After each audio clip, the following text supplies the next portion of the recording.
Hey everyone, get ready for a new episode of Inspired, a podcast made to have conversations centered around being designed by God to discover and dwell. Whatever season in life you're in, you will pick up helpful insight, thoughts to think on throughout the week, and leave this episode feeling inspired to know God in deeper ways. I'm Jessica, and I'm on the Inspired team here at X Church, and today we continue our mini-series with my current blank and what I'm doing about it. I've got my friends Megan and Janice back at the table, and we talk about our current idols. We give a lot of practical insight, what it looks like to have an idol, and then what to do about it. So listen in. Welcome back to episode 6 of season 3 of Inspired Podcast. We're glad that you're here. And guess what? I got my friends back with me. Hey, hey everyone. They're not excited to be back. Oh my gosh, I missed it so much. I know, me too. I missed this table, these people. Yes, our favorite table. Mm-hmm. And Megan is back from her honeymoon. Yes, I am. You spent like 17 years in Hawaii. Yeah, it was amazing. I don't regret a single day that I spent there. It was just so great. Unplugged. There's nothing to do but like be on an island. Yeah. So it was amazing. That's awesome. There were wild chickens running around everywhere. That was kind of weird. But did you see any like iguanas? We saw, you know, the Geico lizard? Yeah. They're everywhere. Did you try to talk to them? Hawaii is sponsored by Geico. Oh, okay. Yeah. That's awesome. Yeah, there are little babies running around everywhere too. Oh. So wait, literal babies? No, Geico babies. Geico lizard babies. Geckos.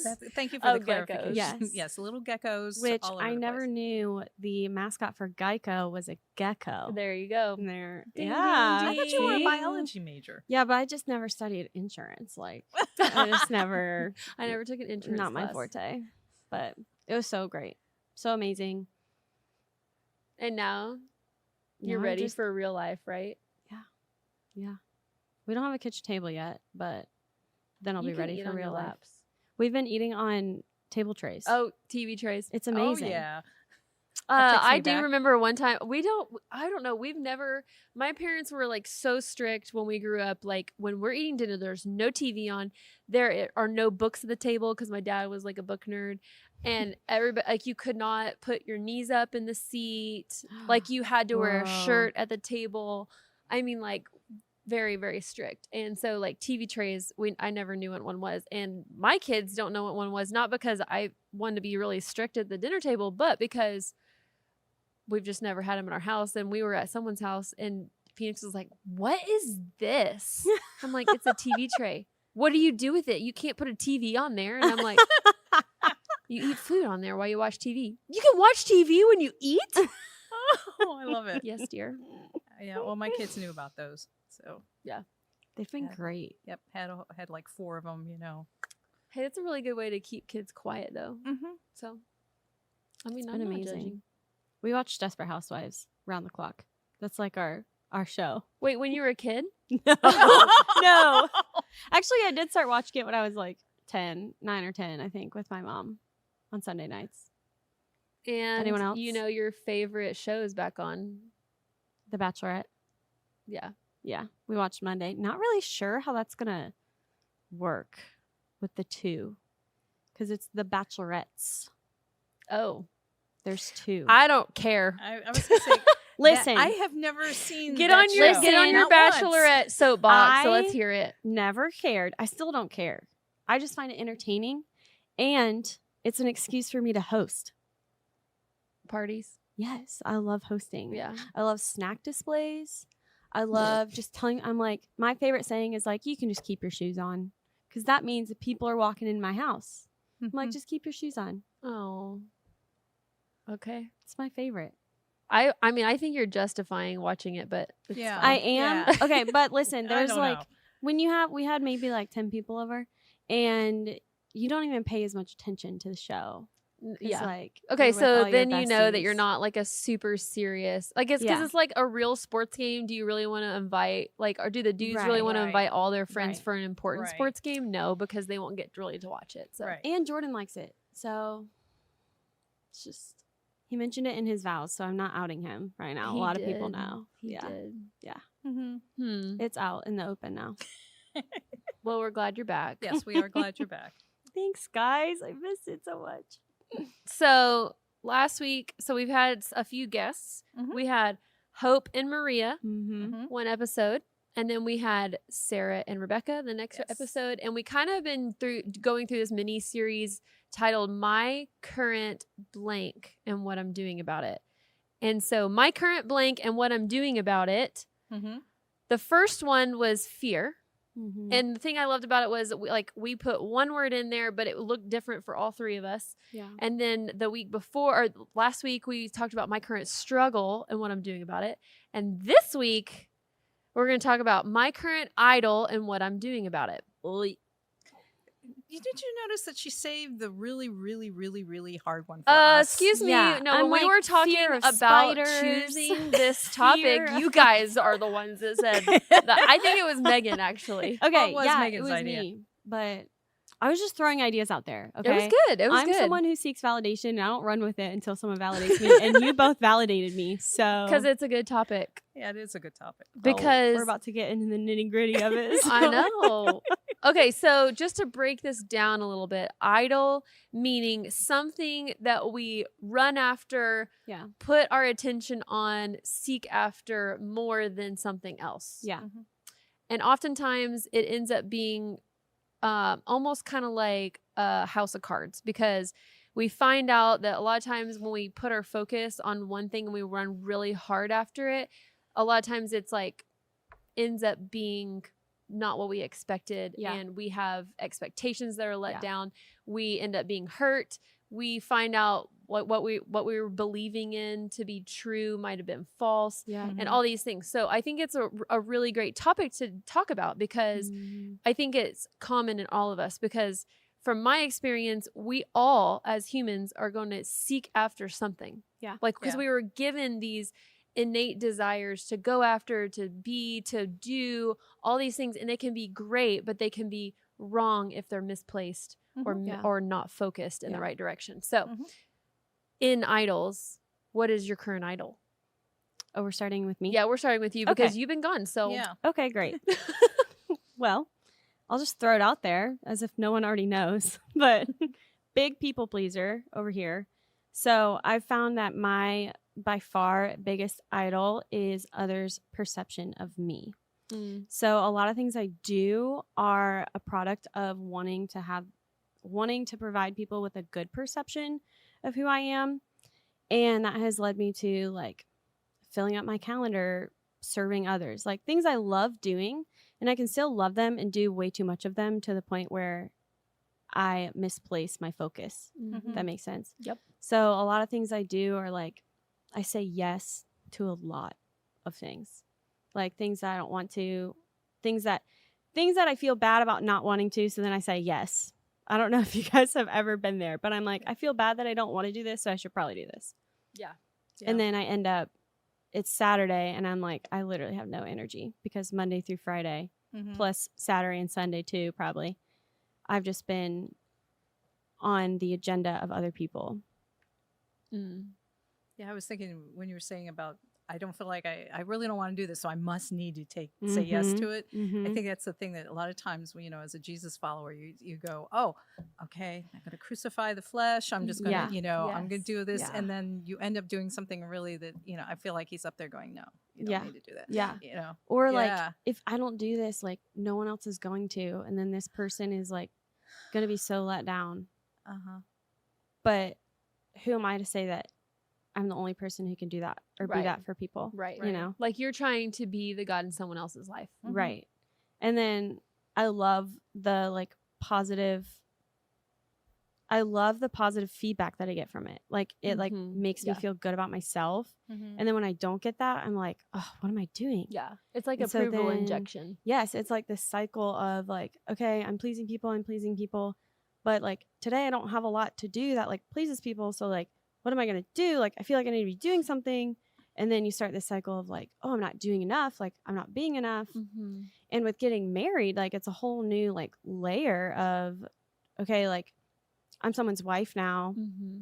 And that's a whole new, like, that's the priority. Like, it's a whole new priority. And it's like, how can I be the best wife and the best friend and the best sister and the best aunt and the best daughter and That's the tricky. best, like, Christ follower and, like, the best circle leader. And, like, it's like, okay, then you sit down and you make this, like, pie chart of where you're going to allot your time. Yes, I do sit down You and know, make pie like, charts. But it's like, okay, I haven't put enough time here, but, like, I need to put more time here. But, like, where's all my time? Yeah. And then you're like, I'm tired. Mm-hmm. And then you go to sleep and you wake up tired.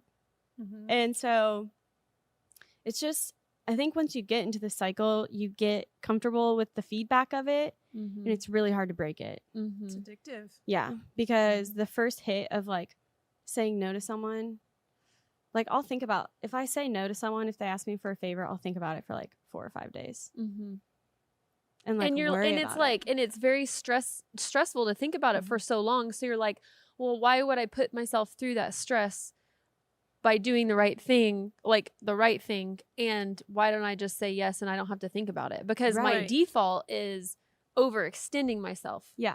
And so if I'm going to overextend myself and I'll be comfortable with it Yeah. and I can deal with it because I've created a whole life of building a structure around my people pleasing, Right. then when I finally choose to make the switch and stop people pleasing, then it's going to be hard. It's going to, like, be switching gears, and it's, like, going to be really unnatural, and it's going to be feeling like you're going in the wrong direction, when really it's helping break a cycle that is really going to be beneficial for you later. Yeah. Absolutely. Change is never comfortable. Mm-mm. You know, Not at all. you know, new patterns, anything. It's never comfortable. It's not comfortable for the people around you. Yeah. Well, and it really, like, it even changes the structure of relationships too, because when you have someone in your life who, like, loves to do things for people and, like, loves to say yes, like, a lot of times people kind of, like, depend on those people.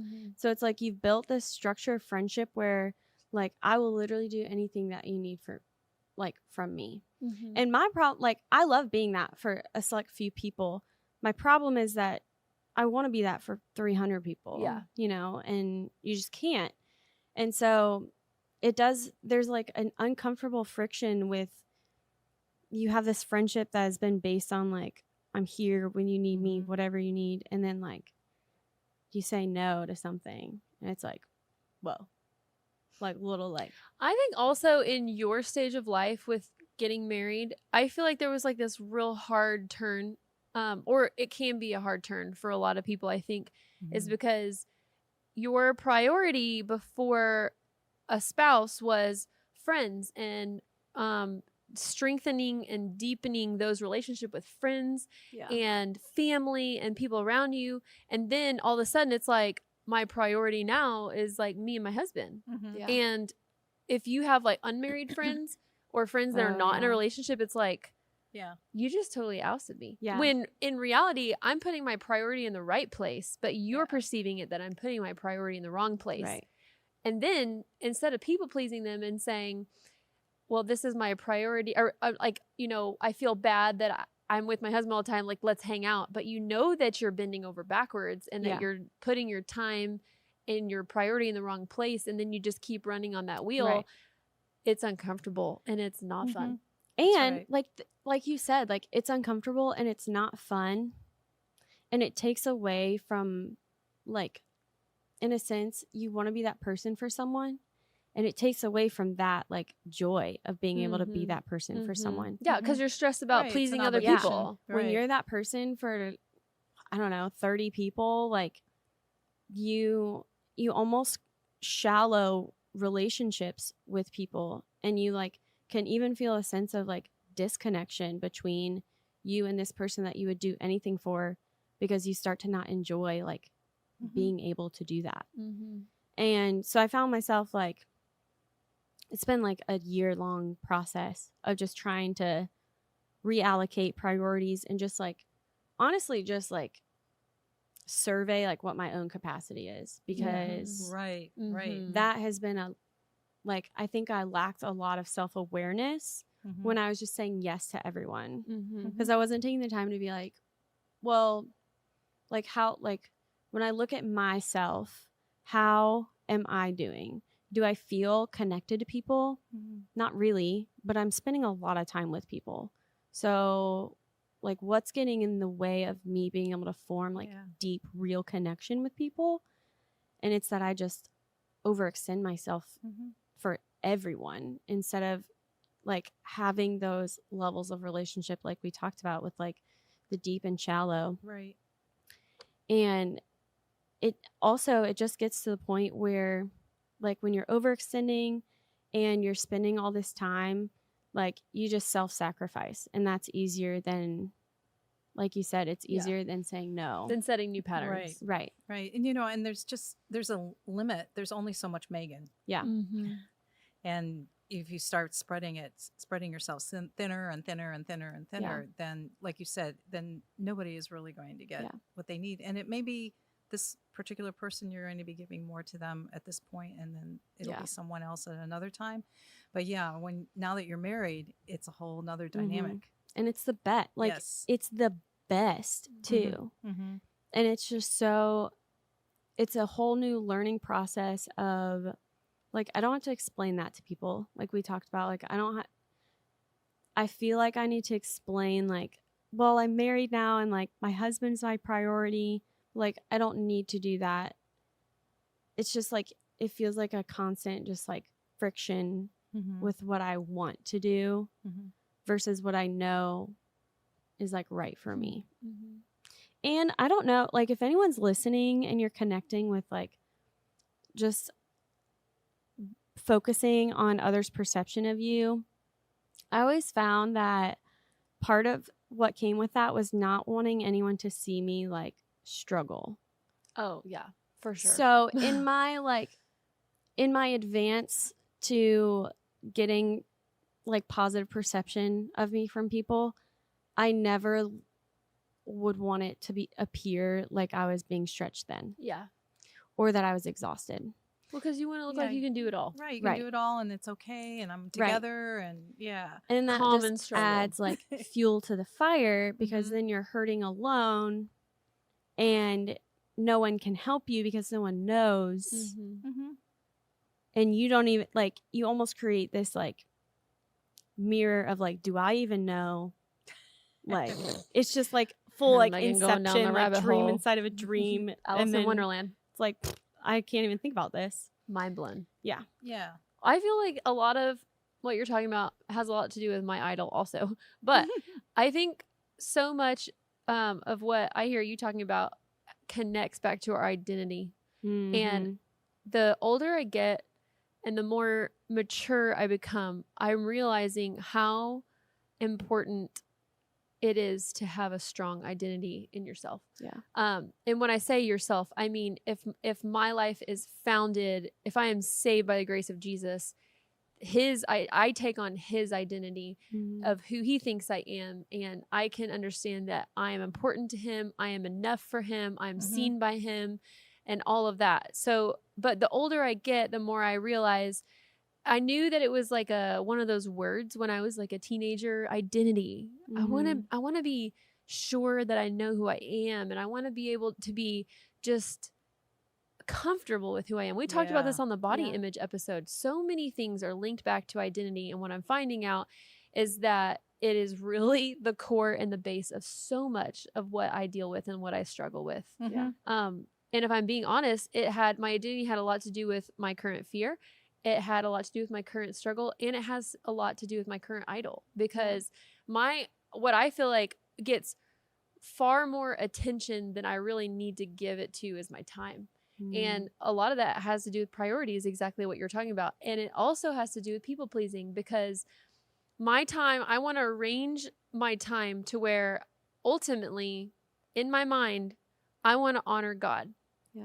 But what happens along the way is that I'm honoring myself with my time. And what I have found is I can say, okay, God, I give you my life. But what it boils down to is the time and the moments and the seconds and the hours and the days when I just say, okay, you can have my life.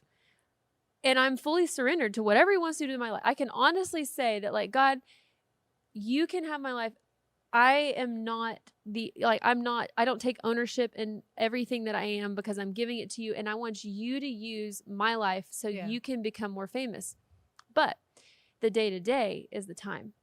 And what I'm finding is that I go on spurts because I'm either a really good user of my time or I'm a really poor manager of my time. And right now I'm being a really poor manager of my time because all of my kids are home for summer and I can't have one clear thought. But with my time and what God is calling me into in this season, in this moment, when they're home from school, I think I get frustrated because I try to do all these other things outside of just being with them. And what I have to realize is I need to recalibrate my thoughts to say like, okay, my time might not need to be spent doing other things when they're around. My time might need to be spent pouring into them and being with them in the time that I have with them at home. Because what it was when they were at school is different than what it is now. Because when they were at school, I was able to give my time to other people because they were at school. And now I'm like trying to do the same thing. I'm taking on the same sort of schedule that I did when they were in school and had activities and all that. And I'm superimposing it on the summer, and now I have the kids and I have others. And so now I'm overextending myself and I'm end up people pleasing, not handling my time right, and overcommitting myself. I think that flexibility is really important. And like you said, realigning what your expectations are for your time. Because you have your boys home and they're going to take up a whole lot of time that maybe you had open before. And that's what God is asking you to use it for this season, literally, while they're off for the summer. And I think it is that we tend to just say, but this stuff over here that I was doing before it was really good things and it was really, productive and I enjoyed it or I did whatever. So I should be able to do it all. Right. And God's not asking you to right now. I think my favorite thing is to like see like how long or like how far I can like stretch a season. Like I'm like, okay, I know that this season's changing for me, but like how long can I like keep up the stamina to still do what I'm used to doing? And so for me, it's like being okay with my seasons looking different. I think. And it's just having the comfortability with knowing that whatever season I'm in, it's been orchestrated specifically for me and for anyone who crosses paths with me in that season. And so I think to me it comes down to like trusting that season will be just as fruitful as maybe the one where you were able to pour into other people versus pouring into your kids. And I don't have kids, and so I'm not like, I'm sure it's not the most like instantly gratifying process of like, oh, you're going to see the immediate results of this season where you're just pouring into your kids. And that would be really hard for me because I think like when I get to meet with other people or like I get that positive feedback and it really fuels like why I love doing that. And I'm sure in seasons where it's like a summer with like your three boys, and it's like nobody sees your motherhood. Right. And what you're right. Like the instant gratification and the feedback. Like my husband tells me I'm a good mom. And we've talked about this before with body image. It's like sometimes we dismiss like, yeah, okay, like you would say that because you're my husband. Right. But he probably has the most accurate view of the situation. And why wouldn't I just wholeheartedly trust him about like him saying you're a great mom, And so I think you just want people's approval, and you want to know what you're doing is meaningful and has purpose and is important. And so often I'm looking to others to say those things, and I'm not looking to God. And the crazy thing is that we have his approval 100%. I mean, like, we are his children. And there's nothing that we can do. It's not conditional. I mean, we can surrender our life to him, and there is no condition that would make you lose his love for you. And we just don't take it at that value, the face value of what it is. There's things that there's so many seasons that we go through. I think some we have lots of times where we get we see a result quickly, or we see, a feedback quickly, and it's like, yes. But I think there's far more seasons, and I think God uses them to build character in us, where it's so slow. Yeah. That, it's like little by little by little. And obviously parenting is a great example of it, that you don't see so much of what it is until maybe when they're adults even. Right. And, you're like, oh my gosh, they really were listening. So because you don't know.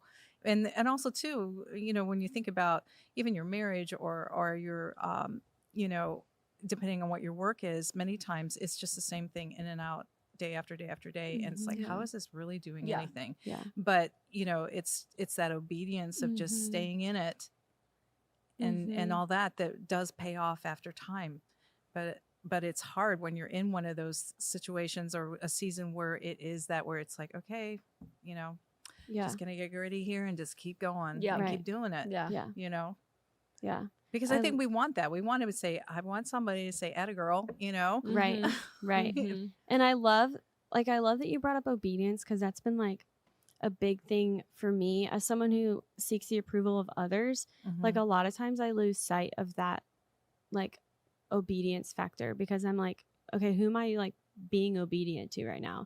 Is it this person who asks something of me, or am I still being obedient to Christ, who has called me to live my life in a certain way and to spend like authentic and intentional time with him over pouring time into what may not be like fruitful for anyone. You know what I mean? And for me, it's been a lot of, like, practically I've had to be okay with, at first when you start to feel like the burnout and just like you're wondering like, what's the point of all this? Like, I'm not getting the validation that I'm seeking, or like people aren't responding to me in the way that I want.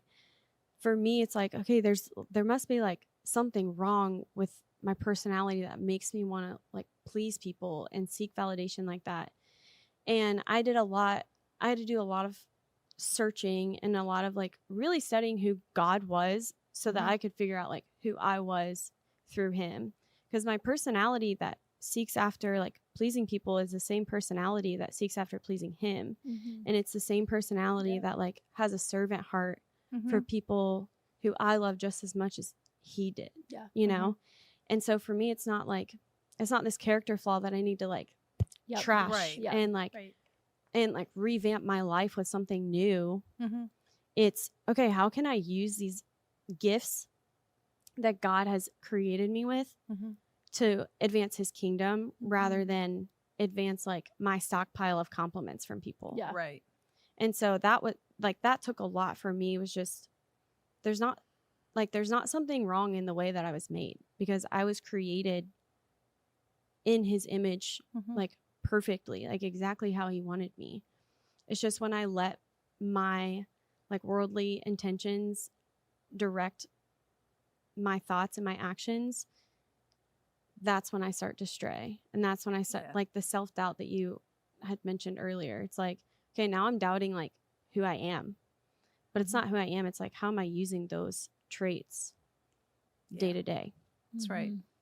And I just had to get comfortable with myself and like learn to love that part of me, even though when I misuse it, it causes a lot of like stress and exhaustion. That's right.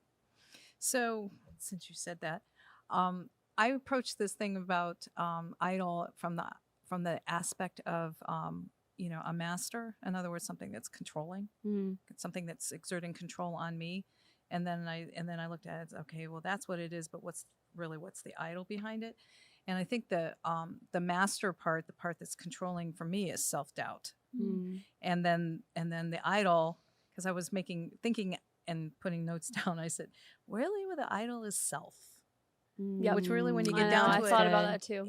Well, because it really, because when I was thinking about time, I'm like, but the undercurrent of that is self. Yeah. And so I'm like, okay, because it's like self-doubt, like feeling inadequate, not enough, feeling discouraged, doubting my abilities. You know, I mean, all of us have done this, and I'm not an exception, where you're just, you know, you're getting ready in the morning, you're looking in the mirror and you're going, oh my gosh, is that some more wrinkles? Is this, you know, look at the bags under the eyes. Like, there's not enough concealer in the world to cover this up. You know, I mean, all of those things. And where you just say, you know, I don't feel beautiful today. I just feel, you know. Or like when your day is so packed where you're like, I can't. Yeah. I just can't. Right. There's nothing left. And then what I find for me is that when I get into that and really allow that to control me, is that it leads me into not seeing the future in a positive way. Can definitely affect our outlook. Yeah. And just, That's you know, good. and just saying that, and just gets me leaning towards being discouraged and, you know, abandoning, you know, expectations for my life, you know, dreams, hopes, whatever, you know, of just saying, instead of seeing possibilities, instead it's like, you know, I would never be able to do that, or this is never going to happen, or whatever. And I think that for me, I think the idol then is self, because then I am looking at this and I'm defining myself rather than letting God define who I am. Yeah.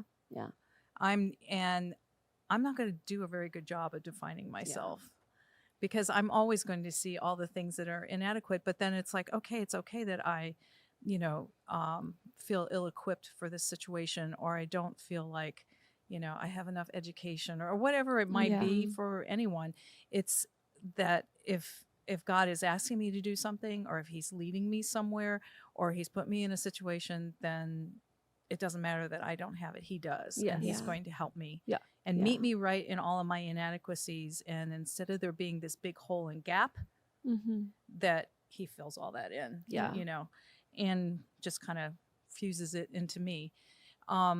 But then, you know, I was thinking about what you were saying, Megan, and I think that, you know, when you're in that place of self-focus and self-doubt, all of those things, feeling inadequate, feeling like not enough, then that leads into kind of what you were talking about. It's like, okay, how can I feel better about myself? Because nobody likes like feeling bad about themselves. I mean, I don't think so. No. You know, it's uncomfortable. So what do I do to make me feel better? And also I will help this person, or I'll do this, or I'll, you know, whatever. And then, okay, they said something and made me feel better. Right. I think for me, what happens is instead, and I was thinking about this, that some of it is probably due to my upbringing, is that when people say something to me that is a compliment or nice, I will, if I'm not in a real healthy place, I will tend to just say, oh, but if you only knew. Yeah. If you only knew this, or, but, you know, about me, or about whatever the situation is. Yeah. And instead of accepting it as something that God's using that person to try to communicate with me. Because I know how many times I say, God, really, it would just be nice if you had flesh and bones and you could come and sit across the table and say something to me, and realize that when he puts somebody in your life that is saying something to you, or whatever, that's affirming, that is, you know, affirming who he's created you to be, that's your flesh and bones right there, rather than, you know, rejecting it. So, you know, because it's really easy for me to believe those things for you. Yeah. It's just harder for me to believe them for me. Yeah. And there's seasons and times when it's easier than not. Yeah. You know, sometimes I'm like, okay, I got this together. I'm feeling good, you know, I know who I am and all this, but there are other times where it's like, I struggle. Not good. I think when it comes to inadequacy, I struggle a lot when I'm like walking into something I've never done before, because I struggle a lot with just feeling like unqualified. If I've never done something before, I'm like, well, how am I supposed to know how to do this? Like, I need to do this perfectly so that whoever's like on the receiving end will give me positive feedback about how I did it. I love that. I have to do this perfectly. I need to have it all together. Like, I need to know what to do. Like, oh my gosh, Jordan is like so sick of me talking about eventually when I'll be a mom, because I'm like, I got to figure out like how to do this, and like how we're gonna do this. Like, are we gonna sleep train? Are they gonna be in bed by 7:30? Like, are we just gonna let them cry in their crib until like they fall asleep? Like, is that cruel? Is that like normal? Like, I don't know what to do. And he's like, Megan, like, we haven't even like like our timeline is like so far away. There's no use like in worrying about it right now. Yeah. And I'm like, okay, but like, why aren't you worried about it? Yeah. So then it just becomes like, and so for me, like when I feel inadequate, it's because I feel unqualified. And one thing that would like really help, like if God took on flesh and bones and just sat down, he would tell me about all of the character traits that he has instilled in me that will come to life in that season. Mm-hmm.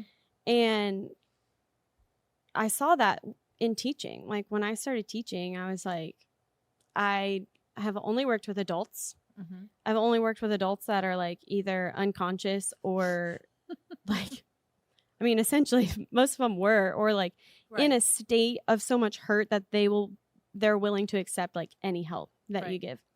And then I get put in a middle school and total, like completely different. Like first off, they're middle schoolers, so immature, like just, I was like, I'm not going to be able to communicate with them.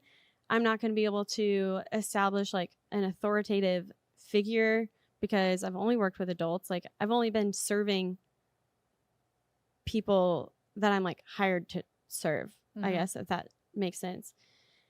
And I absolutely loved it. And I built strong relationships with middle schoolers, which I never thought I would be able to do. And it came so naturally to me that I regretted ever wasting time feeling inadequate or unqualified. Yeah. Mm-hmm. And I think that before I walked into that season, like I just doubted that God would prep me so well for it that I would just feel so like that's when I discovered my purpose. And I doubted that he had prepared me for that because I hadn't seen it before. Yeah. And so a lot of my inadequacy comes from like a lack of just trusting that the way God has designed me is so that every season I step into, I will still be able to do his work and be on his path so long as I'm in communication with him. It's like, it might be difficult, but I learned way more about myself in that season than I have in any season I've walked into feeling like I knew what I was doing. Yeah. I think it just comes back to dependence on him. Yeah. Yes. And I think that if anything in our life, if any like thing that we set up as a value system in our life, it needs to be dependence on God. Because I now that I have kids, I'm able to see a little bit more clear the image of a father and how God is our father. Yeah. Because now that I have an 11-year-old and he is getting to the age where like he thinks he knows the way life works best, like, or he at least has an idea, like, well, it would work better if this, or like, why can't I do this? In my head, I'm like, you just need to trust me. And more than anything, I just want him to cool it and not ask all those questions. Like, what am I going to do? Like, just go crazy and freak out about the future when I can just tell him straight on. Like, I don't, and like you were saying something like, I wish you would just take on flesh and bones and then like say, well, I've instilled this in you and that's what you're going to use for this and this. But devil's advocate is, I don't know if he would. Yeah. Because that wouldn't be dependence on him. Right. And so, but more than anything, I want my son to understand like that I have a bigger, greater perspective on this area of life. Like, please just trust me. And I feel so many times that when I try to take the reins of control, or when I'm being disobedient and placing idols in front of me instead of God in front of me and obedience to him, is that I envision him telling me, just depend on me. Yeah. And just trust me. Yeah. Trust me. Everything's going to be fine. Trust me. And I think, too, the thing I found is it's okay to feel inadequate. It's okay to feel the lack inside.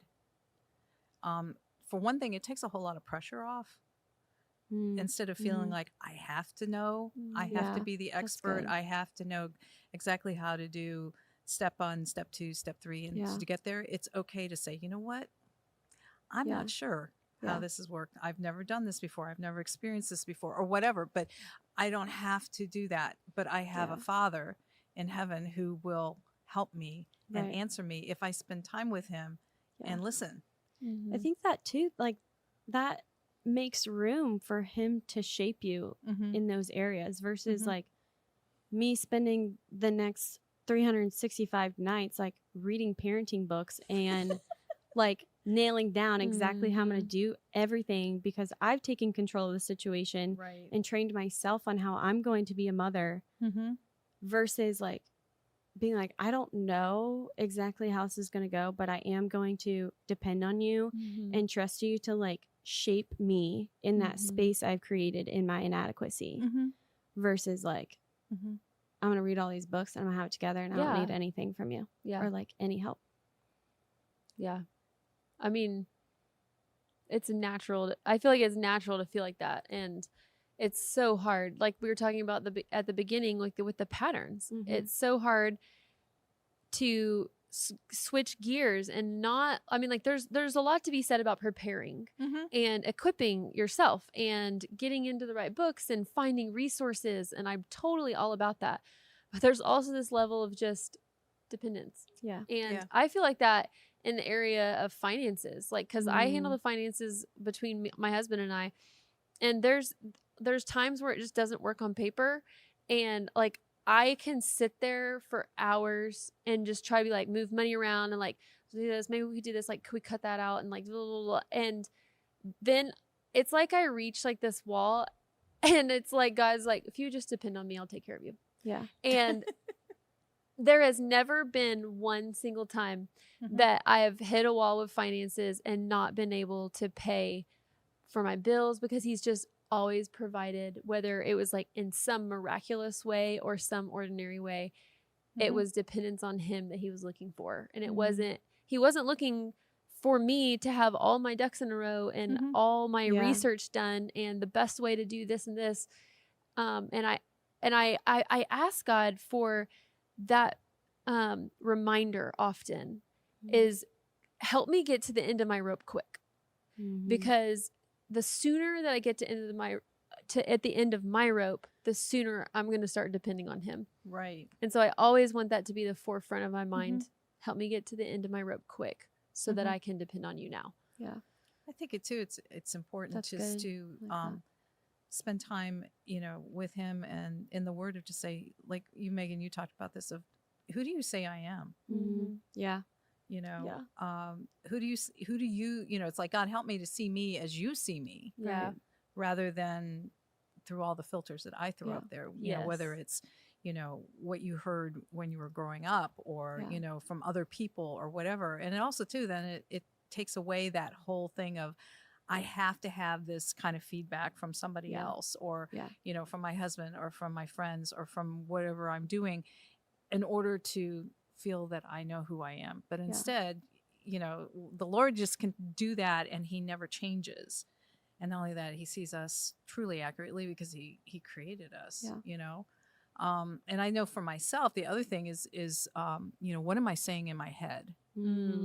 Self-talk. Oof. I've learned a lot about that. What am I saying in my head? And, I know I've mentioned this before, but every year I do a vision poster and I have my poster in my sewing room. You've seen it. But one of the things I found, when I was doing a section where I was, putting words and pictures that I thought spoke to me about me was the question. It was like, what compliment would you give yourself? Oh, that's good. That. What compliment would you give yourself? And there are days when it's like, sometimes you got to dig deep to find that compliment. Yeah, I used one from last week. Yeah. It's like, I can't think of anything today, Lord. Well, and that should be an accurate picture and to help us know that we might be caught in self-doubt if we cannot compliment ourselves. Right. Yeah. Because I remember when my oldest son was a baby and I was going through struggles in my marriage to my first husband. And I remember this woman that I've mentioned to her, she was like my spiritual mom. She was wonderful. And one of the things she said, just write down a list of things that you feel like you do well or that you're, that are gifts, whatever. And you know what? I had one thing on the list. Wow. And you know what it was? I do laundry well. Oh, I mean, I do, but I love laundry. That was but that is not even like introspective or I could think personal. of nothing. I could think of nothing about myself. There wasn't anything. It was like I couldn't see anything. The only thing I could go is like, I can do a mean load of laundry. You're right. You know, I get those clothes clean and folded and put away. And I fold the best. Yeah. Wow. That is, I mean, that's so good. That's a great Yeah. practical thing. Like with encountering self-doubt is what compliment would you give yourself? Yeah, I love that. Because chances are, like, for instance, if I were to say, I am a good mother, I'm pretty sure that that's what God would say to me. You are a good mother. Yeah. I've entrusted you with those kids and you're doing Yeah. a great job being there for them. And Yeah. I mean, like, and I feel like with motherhood, and you, I think you've said this before about meeting our kids' physical needs. Like Jesus met people's physical needs before he met their spiritual needs. And it was by way, it was paving the way to show his servanthood, to show who he was in order to meet their deepest need. So he took care of a physical need to take care of their deepest need. And I feel like that is motherhood in a nutshell, is Yes, it taking is. care of their physical needs so that they know that you are there to help shepherd them and lead them towards God. But that is a great, so what I'm doing about it, the second half of our phrase, what are you doing about it? I think that I'm training myself so that if someone says something to me that is a compliment, a positive feedback, whatever you want to call it, that I'm disciplining myself to just listen and receive it, and not in my head, and not say but or what, you know, what all those things where, you know, I'm because of one thing I realized was that when you do that to somebody, you're basically saying to them, you know, you're kind of stupid because you really don't know what you're talking about, because you think that, but let me tell you what's really real and really the truth is. I'm like, that's not very loving to do to this person when they're saying that. So to just stop and just to receive it, or say thank you or whatever, and just to receive it, and receive it as something that, okay, Lord, like I said, I asked you for flesh and bones and you just gave that to me, you know, because it's much easier for me to spend time, you know, with God and my journal and stuff like that, and just say, you know, I feel God saying this, or seeing something in scripture. It is much harder for me to accept that from someone else, or to say it to myself. Yeah. And some of that is just, I realized even recently that it was part of my upbringing was that you never like complimented yourself, because that was just being really selfish and stuck up and conceited, and you know, and then that was reinforced in my adult life, including even in churches I'd been in, that you just, you know, oh no, that's not humble. You're not dying to self. Yeah. Yes. Yeah. And so, you know, so you just can't say, you know, I'm dang good at that, you know, I can do that, you know. Oh, no. You know, that's, oh my gosh. Don't bring attention to yourself. The glory goes to God. Yes. My favorite, and Jordan laughs when he hears it, I love cooking. Like, that's my like love language to people. I feel like I just like cooking and baking for them. And I'll be like, dang, I've really outdone myself this time. And he just starts laughing. See, this is what I love. I feel like these are two sides of the spectrum. You're like, self-doubt, I need, like, I'm receiving a compliment and like in Jesus name, and then you're like, I need those compliments. I'm like, if you guys aren't gonna validate me, I'll validate myself. I've really outdone myself. Oh my gosh. But I mean, it does show the wide range in the whole spectrum of like how I mean, because I feel like between my husband and I think that he's really hard on himself mentally, and I'm not. Like, I'm like, what? Do I really have anything wrong with me? Like, I do a lot of things really good, but I mean, I say that to extremes because I think that we can deal with self-doubt a lot, but we can also deal with like, I need those to make me feel, I need those compliments to make me feel validated. And many times I ask myself, like, what's the middle ground? I mean, like, so I'm glad that you said like a practical thing for you when you're dealing with self-doubt is a compliment and then just receiving. Right. And even like on the tail end of that, just thanking God, like, thank you for speaking through that person to build me up in a way that I know that you would. Yeah. And then for you, so what are you doing about it? Two things. One, I think like it's a whole different ball game, especially for people who like want to have it all together and like, or at least want people to think they have it all together. Yeah, is to just like vocalize needing help, or not even vocalizing needing help, but just like, hey, I've got all of this on my plate.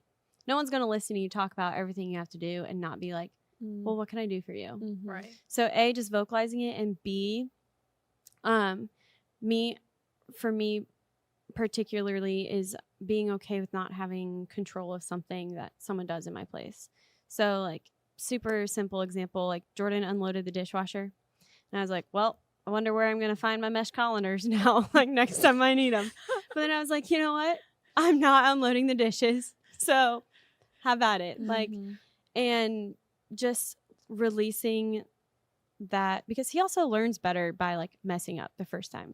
So it like helps him in a different way, but in the same like capacity that it helps me. Husband messing up is putting mesh colanders in the wrong place. Well, like if I'm like, hey, like at least he'll know now, and at least he won't mess up again. He'll literally never do it again. Or like, like he just wait till you have a house full of boys. Yeah. Well, he got a printer yesterday for his birthday.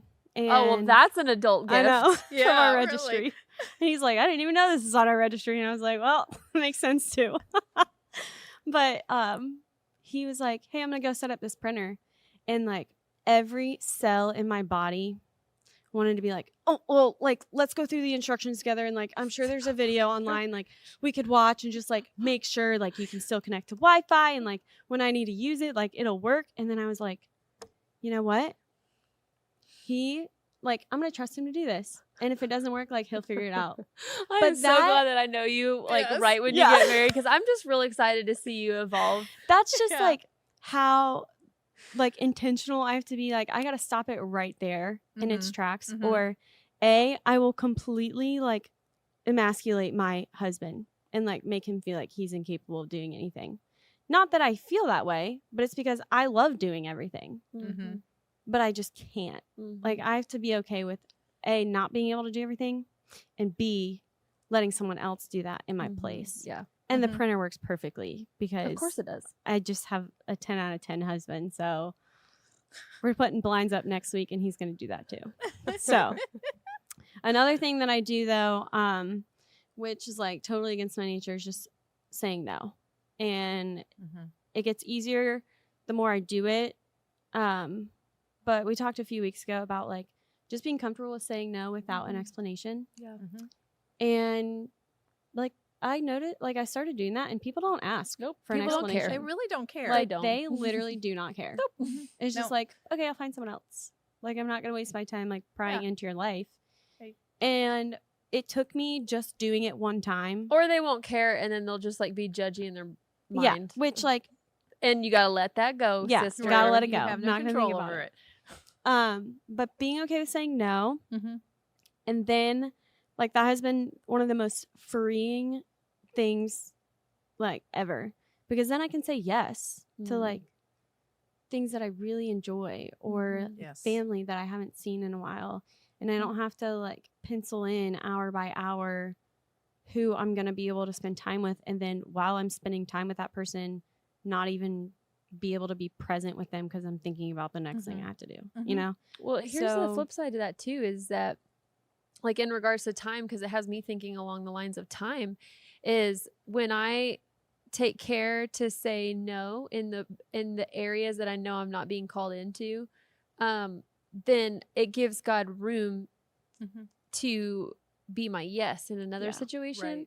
And it can pave your way for something that's going to happen in 5 years. Like by you just simply telling no to someone and guarding or protecting your time with whoever, or like being obedient in that moment can set you up and tee you up for a direction that God wants to get you to when you're, 5 years down the road. Yeah. And I feel like I can think back in my time or in my life where I've thought, I've said yes to this, yes. And then I've had to go back and say no to some things because I've overextended myself. And now I see 5 years down the road, I can look back and say, that's why I was being called to say no to that. Or that's why I shouldn't have said yes to that. And it puts me where I am now. And I'm have no doubt that I am where I am and in this season and in this place, because God has called me here. But it happened by being obedient in the smaller moments and being discerning when he's saying, say no. Yeah. or say yes. Like you need to step into that. Yeah. Yeah. I like that when you really, because when you say no to something, you're saying yes to something else. Whether it's freeing up your time or giving, maybe an opportunity that, like you said, something else could come up. And if you had said yes to all this here, you wouldn't have had the energy, the time, the resources, whatever to do it. And it's something that God is leading you into to do. Yeah. And so I think it's when someone said that to me the first time, like, okay, when you say no to something, you're saying yes to something else. Yeah. And it's like, Love that. I never looked at it that way. So it's not necessarily like this horrible negative thing. Yeah. It's actually, no, I'm saying yes to an opportunity that maybe I don't even know about yet. Yeah.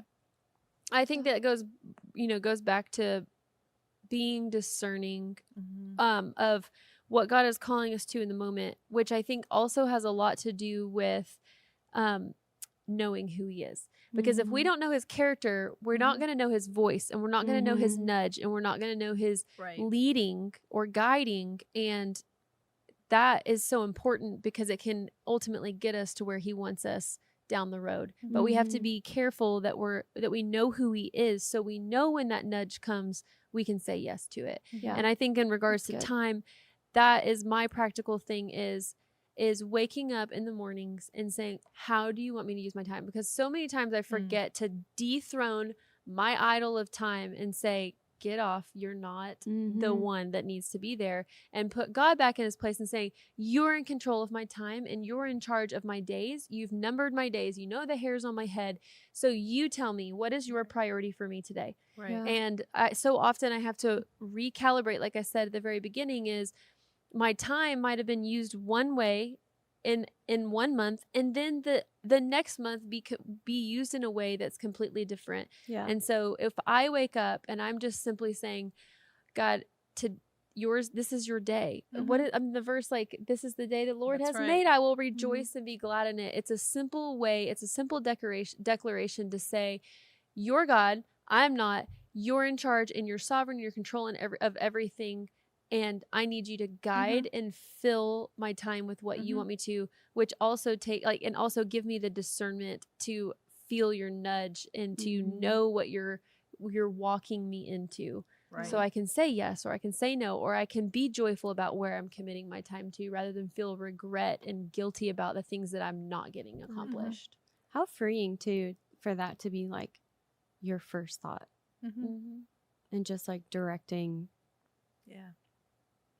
I remember when Israel and I were first married, when he would wake up in the morning, he would always say, thank you. And of course, when I was a newlywed, I thought he was thanking the Lord for me, but that he was waking up next to me. I would but be like, that was not it, and I finally asked him, I was like, oh, so romantic. No, he was thanking the Lord for waking him up. Wow. I love that. And ever since then, it's like, so when I wake up in the morning, I thank the Lord for waking me up, because he could not, this could be the end, whatever, but he wakes me up. So that means he's given me this day, this 24 hours, and I just don't want to waste any of it. He has something in front of you for you. Right. And not waste it doing what my agenda is and without checking with him. And like you said, being flexible and being open for what we would say, oh, it's a detour, or that's an interruption, or whatever, and it may not be. So I think that's really important, just to learn to hear him. I love that. That's so good. That was a good discussion. Way to go, Megan, for throwing out that idol. Well, now that I know it requires me to go first, I'm just going to be a little more silent in the group chat. Sorry. No, it's always good topics. And I mean, the discussions around this table are always so good and enlightening to hear different perspectives. And I know that you also are, ready to have these conversations to where we are, communicating what God is doing in our life, because we want you to see, if you're listening or hearing, we want you to see that God has that same thing set up for you as well. And he has a purpose for your life. And, in regards to idols, I mean, maybe ask yourself that question this week. What's your current idol and what are you doing about it? Yeah. Because it's encouraging hearing from other sisters, knowing that it doesn't just stop at like, we're going to be talking about our problems, but what are we doing about it? Yeah. Because that is where the rubber meets the road and where we're going to need to continue. This is where we can spur each other on. I mean, like encourage each other and spur each other on towards good deed and righteousness, because that's the course that God has marked out for us. And so often we can become entangled in our own sin, idolatry, and we can lose track, and we can lose track of the prize and of the goal. And so we just need people in our life to continually encourage us in the journey that we're on. So That's right. And teach us. I've learned so much from, like, even in recording these, I'm like, I'm going to start doing that. Like saying no without an explanation. And that was just 3 weeks ago, and it's already made like a huge impact.